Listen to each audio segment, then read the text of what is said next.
Hi, everyone. I'd love to welcome you to our very first session today. Thank you so much for joining us at the California STEAM Symposium. I am so honored to introduce our first presenter, Corin. But before we start, I have a few housekeeping things I want to tackle. If you have any questions for our presenters, we welcome you to share them in the chat. Of course, we're a small group, we're really close. If you'd like to come on screen to ask your question, please use the raise hand feature and then turn on your audio and video on Zoom. We're going to try to get to as many questions as possible. And of course, a big thank you to all of our sponsors for supporting this year's symposium, especially our presenting sponsor, Chevron. We invite you to learn more about our partners in the sponsors tab on the platform. At the very end of the session, I'll share a survey link in the chat. Please take a moment to fill that out. We appreciate all of the feedback. And of course, there will be a ton of prizes. And now I turn it over to our presenter to start. Thank you so very much. Everyone, I've put in the chat the Jamboard that we're going to be working on for our time together. And we're going to start out by thinking about how we can get to know one another. And so one of my favorite ways to do this is with my students, I put a Who's Here tab. So if you're familiar with Jamboard, please feel free to join me. If Jamboard is a tool that you haven't seen yet, you can click on a sticky note. And then I'm just going to type my name. And to get to know one another, I'm going to choose my favorite outdoor activity. And so I'm going to put hiking with my dog. And so if you could introduce yourself, it would be wonderful to get to know you and have the opportunity to connect with each other. Awesome. Thank you so much. As you create, I will distribute us. That way there's space. Ooh, photography. Pauline, what do you photograph? A lot of times I just, I will photograph either landscapes or plants. I like to do micro or macro photography. And I also do astrophotography. In fact, I was just talking to my dad about doing astrophotography. Wait, so am I right in thinking that astrophotography is taking pictures of stars? Yeah, stars, galaxies, don't really do planets. We do more deep space objects and things like that. Yeah, like nebulas and galaxies. Awesome. That's so cool. I'm really excited to learn more. I think pictures of stars is one of my favorite things to collect, but I've never taken the photographs myself. Jennifer, do you have a favorite spot that you like to sit out by the ocean?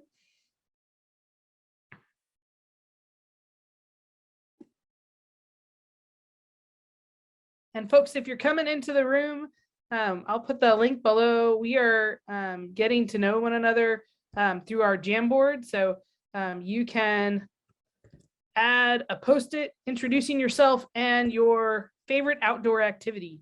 And if you have a hard time choosing, you're welcome to put more than one. I don't know. My dog Wiley loves to chase ground squirrels and I love to chase her. And so most of our hikes involve iterations on a theme. Ooh, Pismo is awesome. That's a beautiful beach. Oh, Cassie, what do you grow? Well, I live on an 11-acre farm and we have animals, but we also have a big garden and an orchard. So all sorts of things, squashes, tomatoes, kale. I'm up in the Northwest, so. Oh my goodness, that sounds like an abundant harvest. That's so beautiful. I'm right now trying to grow, well, I'm trying to grow lemon trees. We were given one as a gift from a student. And so I'm doing my very best to keep it alive. Well, thanks so much for introducing yourself. If you haven't had a chance to, please go ahead and grab a post-it note and introduce yourself. Please put your name and one of your favorite outdoor activities. So our goal today is to really think about how to develop, lead, and facilitate integrated STEAM inquiry lessons with a purpose. And so a chance to really think about how we enrich the experience for both the educator and students. Oh, welcome, Sarah. So glad that you're here. I am impressed at riding bikes and walking your dog. I'm not sure that I could ride a bike and walk my dog at the same time, but it is awesome that you can do both of those things. When I was thinking about this, one of the reasons why I wanted to connect with other educators was thinking about how do you co-design? And And so our first task that we're actually going to do as a whole group is to think about differentiating what we mean when we say design and what is co-design. Oh, sure, absolutely. Letty, it's so great to see you. Welcome, welcome. We've got a couple of new colleagues and friends who are joining us. And so this is a great opportunity if you haven't had a chance to connect. So I'll go back for just a minute. Go ahead and add a Post-it note with your name and your favorite outdoor activity here. That way folks can reference and have a chance to connect with the other folks that are in the room. While you're doing that, we're going to take a look at these two questions. So what is design and what is co-design? And recognizing that we always have funds of knowledge in the room, we always have folks who have both expertise and experience. Let's hear from you. When you think about design, what are the elements that you're considering? So what are the components? Maybe it's a specific design thinking framework, or maybe there's some other framework, maybe like 5E that you're considering as you're designing. When you think about design, what are the elements or frameworks that you're using? And then when you're thinking about co-design, who is it that you're designing with? How? Do you do that in a PLC after school where you have a professional learning community that's helping to do that planning, say, for example, among grade band teachers or educators? Or is it a really diverse group of people? Maybe you have folks who are providing expanded learning guidance after school, and it's a site coordinator, and maybe it's teachers who are affiliated with that program. So take a moment and we're going to do a little bit of brainstorming around what is design and what is co-design. So think about, so for example, for me with my colleague, Megan, I'm often thinking about the 5E framework. And for that framework, I'm thinking about engage, explore, explain, extend, although some folks use a different term there, and evaluate. So those are our 5Es. That's something that I'm thinking about. It would be wonderful to hear from you. What are frameworks that you use? So for example, maybe you're using 21st century learning, and so your frameworks are centered around the 5 C's or the 7 C's or the 6 C's. There's some variation there. Or maybe you're thinking about design thinking. So what are the elements that you look at when you're designing a lesson?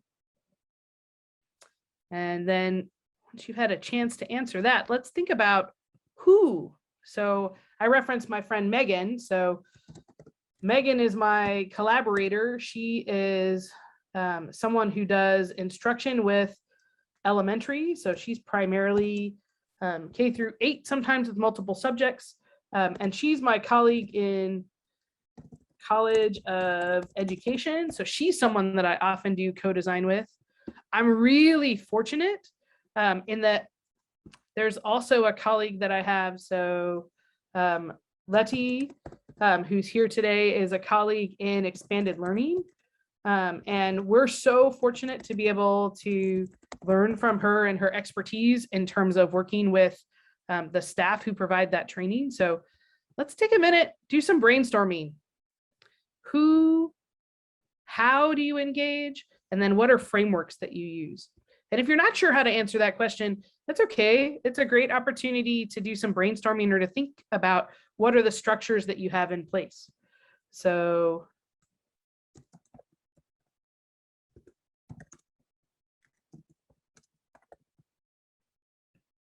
for example, we do a monthly planning meeting where we connect and look at what our pre-service teachers are doing in their site placement. So that's what I do with Megan.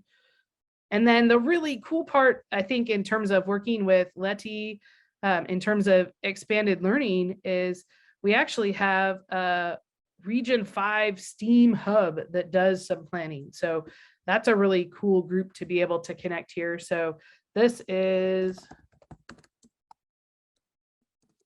a great opportunity to connect. I think every region in California has folks who are interested in doing that kind of work. Oh, I really appreciate that. So the problem or criteria required to solve a problem.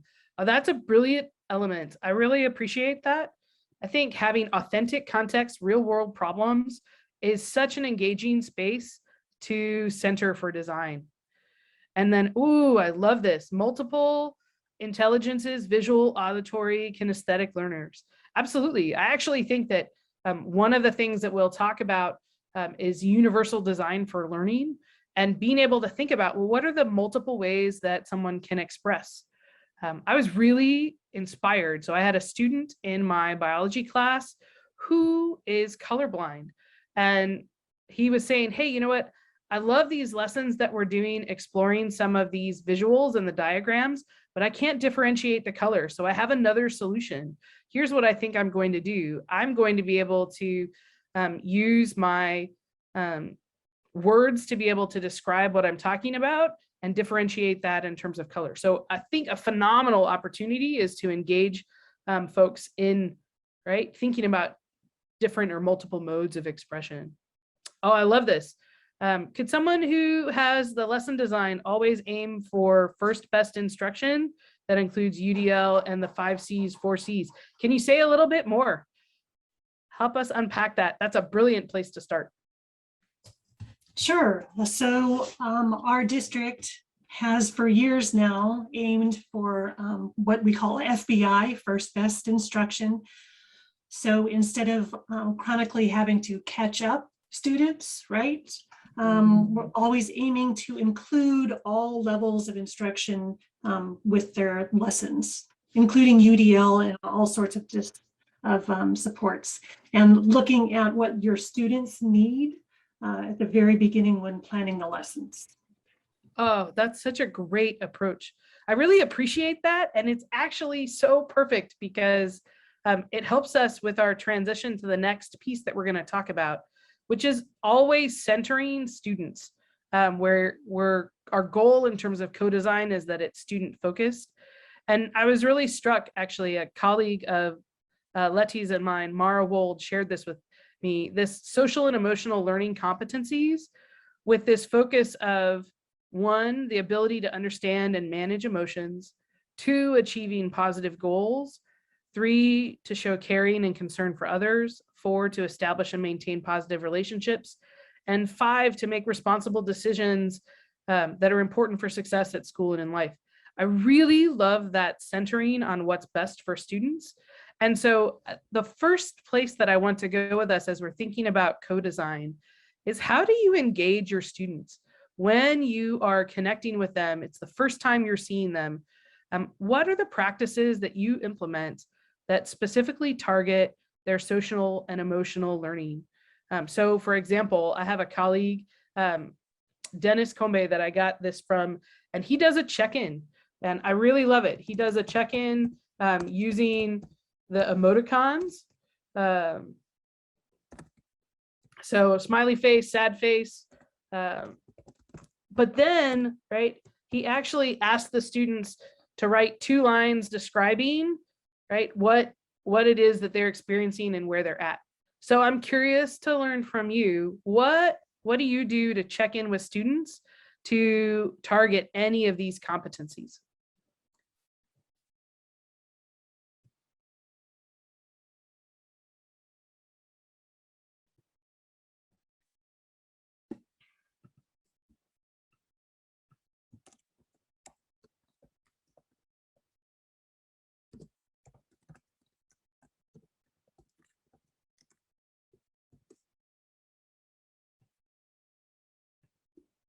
Have another colleague who uses these brain pop in and pop out. And the piece that I really appreciate in terms of her facilitation using this strategy is she uses essentially like the Marvel comic call outs. And she has students call out at the beginning of class and at the end of class, or at the beginning of their after school session or at the end of their after school session, to say where they're at. And it's been really striking to see the responses, right? So sometimes the call out is, I'm so tired, I didn't get any sleep last night. The couch is really uncomfortable. Or sometimes, right, the shout out at the end is, oh, I was so distracted when I started, but now I'm actually thinking about, my next steps. Ooh, can someone say more about collaboratively setting group agreements? I'm so curious.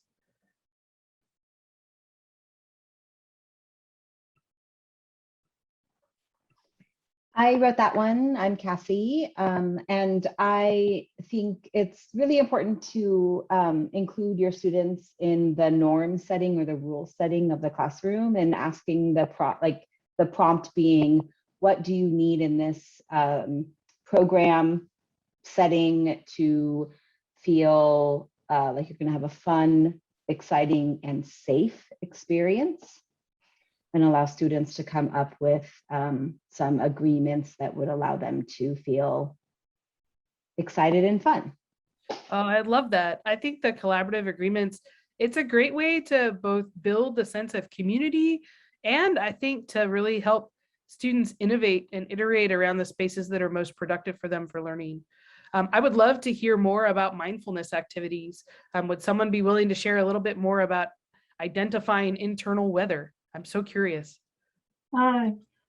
Sure. So at Anaheim Union High School District, we've deployed mindfulness activities.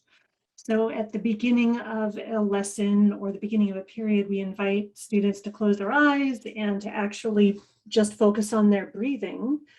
And then in that moment, we have teachers that lead students to look at their internal weather, which is meaning whatever the emotion you are that you're experiencing, recognize that it's going to pass and you are more than that emotion. So you can just let the emotion, feel the emotion, recognize it is an emotion, keep breathing and relax and move on.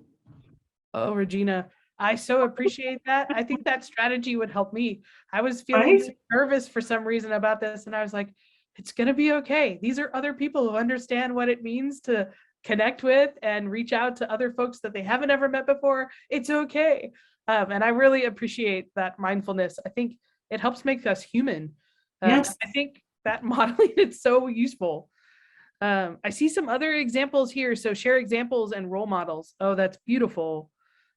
For individuals who mirror the demographics of your students. One of my favorite resources for that, I'll put this in the chat, is the Scientist Spotlights. That's a great resource for us. I would love to hear, so I see two others that I really appreciate. Introduce yourself by including your pronouns and ask students their pronouns. Allow them to bring every piece of their identity with them into your setting. I think that's such an important component, bringing every piece of their identity. Can you say a little bit about how students have done that in your classroom? Or in your setting?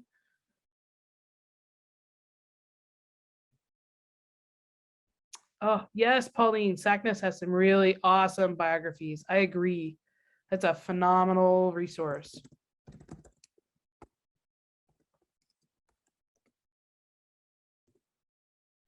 Okay, well, I think because we're always so pressed for time, we're going to move to this space of inquiry. So we know that connecting with students, it's always a best practice if it's driven by student inquiry. And so I included here a link to our 7 C's, but then I also found in the process of doing some reading and reflection, the 3 R's and 3 M's. And I love the way this image comes together as something that is functional with relationships between the gears. And so the space that I would love for you to think about co-designing here is choose one of these gears and think about how you engage your students with this gear. So this inquiry space is, if you do reflection with your students, how do you have them connect to reflection? If you do computational thinking with your students, how do you engage them in computational thinking? So you'll notice that there are the blues for our 7 C's and the greens for our 3 R's and orange for our 3 M's. So for example, I've been thinking a lot about how to embrace creativity in my classroom with students. And so one of the co-design pieces that I'm doing is reaching out to a local artist. Her name is Enid Baxter Rice, and she's incredible. She's presented at the National Gallery and connected with other educators. And so she has this session that she does with students where it's blind contour drawing. And the goal is that you can't do something perfectly. And so the way she encourages creativity for her students is through blind contour, where you're looking at an image and you're drawing it, but your eyes never leave the image. What are other ways that you use inquiry? Ooh, I love that. The If Then collection and FabFems. That's brilliant.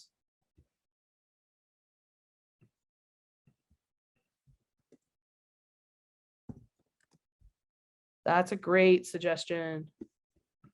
Any other suggestions?